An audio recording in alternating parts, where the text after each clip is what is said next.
ये जो इन्होंने कमेटी बनाई है, ये चंडीगढ़ के लोगों को एक धोखा देने की एक साजिश बनाई गई है। देखिए किस तरीके से मेयर ने एक कमेटी बना दी और आप साफ निकल गई। और उस कमेटी के अंदर हमने सोचा था कि शायद पता नहीं क्या अलादीन का चिराग निकाल कर लाएंगे। ये पहली बात तो आपसी जिस तरीके से इनकी मीटिंग के अंदर ही मुठभेड़ हुई, हमारे जो पुराने मेयर हैं राजेश कालिया, अरुण सूद और दूसरे मेंबरों की, कहते हैं कि 3 बार प्रेस नोट जो है वो बनाया गया, जिसमें पहले राजेश कालिया का नाम काट दिया गया। चलो मुझे उससे कुछ लेना देना नहीं है, ये तो इतिहास है इनका कि जब भी ये मेरे दूसरी बार कॉरपोरेशन में काबिज हुए हैं और पहली बार का इतिहास तो बहुत चर्चा में रहा, तो ये हमेशा लड़ाई ही लड़ते रहते हैं बजाय चंडीगढ़ की जनता की सेवा करने के लिए। 15 साल कांग्रेस ने नगर निगम संभाला है, आज तक कोई टैक्स नहीं लगाया, बल्कि 400 करोड़ रुपए की एफडीआर जो है कॉरपोरेशन में छोड़ कर गए 2016 के अंदर। 2016 से लेके आप लगा लीजिए कितने 3-4 साल हुए हैं, 400 करोड़ रुपया उसका कुछ पता नहीं, और कितने टैक्स लगा दिए हैं। उस टैक्स से करोड़ों रुपया जो है नगर निगम को इकट्ठा हुआ है, वो आज तक नहीं पता चला कि कहाँ गया। हम कब से नगर निगम की मीटिंग के अंदर हर बार चिल्लाते हैं कि वाइट पेपर लेके आइए, वाइट पेपर के अंदर सारा कुछ पता लग जाएगा कि पैसा कहाँ गया। आज हालात जिस तरीके से बता रहे हैं कि नगर निगम के कर्मचारियों को तनख्वाह देने के लिए भी पैसे नहीं है। जब पहली बारी इतिहास के अंदर हुआ है कि कर्मचारियों को तनख्वाह देने के लिए पैसे नहीं है, और वो पैसे कहाँ गए।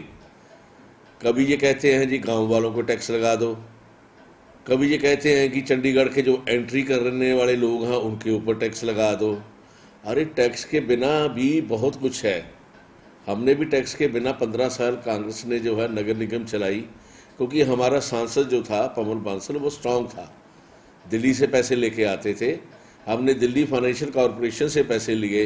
इनसे पूछिए कि इन्होंने एक बार भी, सिर्फ बातें करते हैं कि जी चौथा फाइनेंशियल कमीशन जो है दिल्ली फाइनेंशियल कमीशन का, उनसे हम पैसे लेंगे। कब लोगे?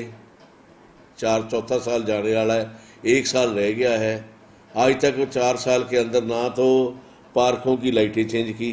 हर बार कहते हैं जी कि अगली दिवाली देखना आप, अगली दिवाली जगमग होगी चंडीगढ़ के अंदर, लाइटें जगेगी। ये 2016 से कह रहे आ रहे हैं, आज 2020 हो गया है। सड़कों का हाल देख लो, आज तक मैंने इतना सड़कों का हाल बुरा नहीं देखा जी। सड़कों की जब बात करते हैं, पीछे गवर्नर साहब के पास गए, वहाँ से 75 करोड़ रुपया ले आए, एक बार गए 125 करोड़ रुपया ले आए। वो 200 करोड़ रुपया गया कहाँ, ये तो बता दो। ये भी नहीं पूछते ये कहाँ गया। इनके अंदर जो है पैसे को लूटने की लूट मची हुई है। इसलिए मैंने 4 बार गवर्नर साहब को, प्रशासक साहब को लेटर लिखा। कांग्रेस के समय के कारण से हम ये भुगत रहे हैं जी। कांग्रेस ने ही कारपोरेशन का बेड़ा गर्क किया। पिछले 15 साल जब तक कांग्रेस का मेयर रहा 2015 तक, उन्होंने कोई भी रिफॉर्म्स ऐसे नहीं लाए किसी प्रकार से किसी चीज़ को। क्या 15 साल में इन्फ्लेशन रेट नहीं बढ़ा? क्या किसी भी चीज़ का, किसी टैक्स का, किसी सेस का रेट रिवाइज या रिस्ट्रक्चर नहीं करना चाहिए था? मैंने पिछली हाउस मीटिंग में भी कहा था कि आप अपना जो आपकी फिक्स्ड डिपॉजिट के ऊपर आप ब्याज खाते रहे, धीरे धीरे फिक्स्ड डिपॉजिट खत्म होते रहे। क्या ब्याज के सारे कोई कारपोरेशनें चलेंगी? और क्या ये तो इस प्रकार से हो गया कि एक बाप ने अपने बेटे को ये बोल दिया कि बेटे तुझे काम करने की कोई ज़रूरत नहीं है, माँ के गहने गिरवी रखता जा और इससे अपना काम चलाता रहे। कितनी देर माँ के गहने चलेंगे? आखिर सारे गहने बिक गए, और ऐसा कपूत जो है वो इस तरीके का है, कोई बाप ने अपने बेटे को जो है वो नकारा बना दिया। उसी प्रकार से कारपोरेशन ने किया। एक गर्व की बात नहीं है। मैंने बबला जी को कई बार पूछा है, क्या 15 साल में क्या कारपोरेशन किस प्रकार से चली? एफडीआर के ब्याज पर। आज वो एफडीआर खत्म होगी। अपने सोर्सेस होनी चाहिए। ये तो सिंपल सा आम आदमी को भी समझ में आता है कि किसी भी अधारे को, किसी भी परिवार को, किसी भी व्यक्ति को चलने के लिए खुद की उसकी इनकम होनी चाहिए। तो ये राजनीति कर रहे हैं, इन्होंने पहले भी राजनीति की है। आज इन्हीं की नाकामियों की वजह से, इन्हीं की जो है वो गलत पॉलिसियों की वजह से आज कारपोरेशन को ये संकट झेलना पड़ रहा है। और मैं समझता हूं कि कम से कम अब तो बाज आए।